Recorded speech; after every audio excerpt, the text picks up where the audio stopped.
Hey fellow non-profiteers, it's Fundraise. Today's explainer is all about mastering digital donor cultivation, which is really just a fancy way of saying how to make your supporters actually stick around. Let's jump right in. There's a quote from our blog that I absolutely love to describe this. It goes, "Donor cultivation is like gardening, watching fruit grow from a seed that you've been caring for through all types of weather." So think of your digital tools as the water and sunshine you need to thoughtfully build and nurture those really meaningful, long-term donor relationships. To get that garden growing, we've got 7 steps to donor cultivation domination. Ready? Establish your goals, make a plan, create content, segment your donors, take a snack break, automate it, and repeat as necessary. And honestly, step 5, highly validated.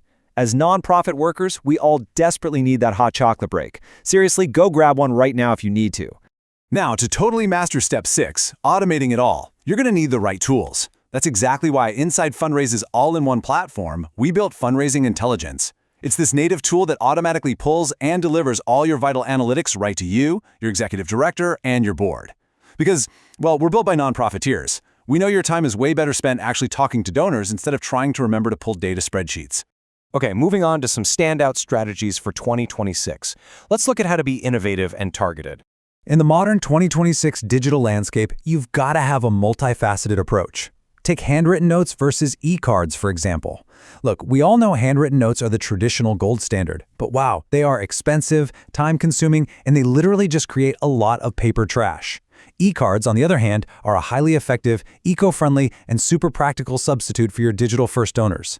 Save the hand cramps for the folks who really prefer old-school mail.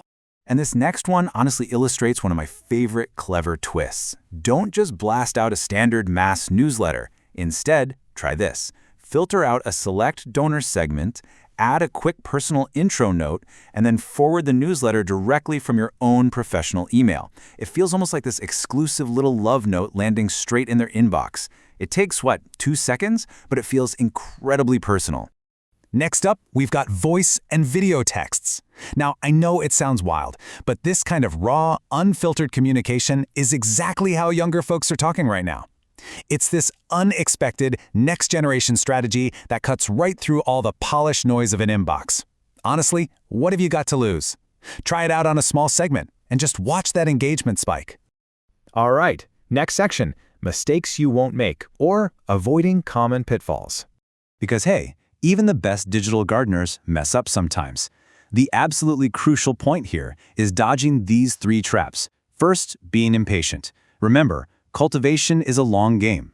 Second, ignoring segment needs. Your major gift prospects require a totally different cultivation cycle than your mid-level donors. And third, missing out on the personal details. Since we're dealing digitally, it's a lot harder to put a face to a name, so you really have to double down on the details. Do you know your donors' pronouns? Do they have kids? Pets? What kind of pets? Grab that data and run with it. Which brings us to a really important question as we wrap this explainer up. What's the actual goal of donor cultivation again? Think about it for a sec. The answer isn't just donations, and it's not even just impact, though obviously that is a huge piece of the puzzle. The absolute ultimate goal is relationship building. It's all about deeply understanding your donors, getting them emotionally invested, and truly delivering on that personal bond. Because if you build a relationship, the impact naturally follows. Want to know exactly how to execute all of this? Click the link in the description down below. It'll take you straight to the full deep dive article on the Fundraise blog, complete with every strategy we just covered. But before you go, I want you to ask yourself, what is one digital seed you're going to plant today that will harvest a major gift tomorrow? Thanks so much for hanging out with me today, fellow non-profiteers. Now go get that hot chocolate and happy fundraising.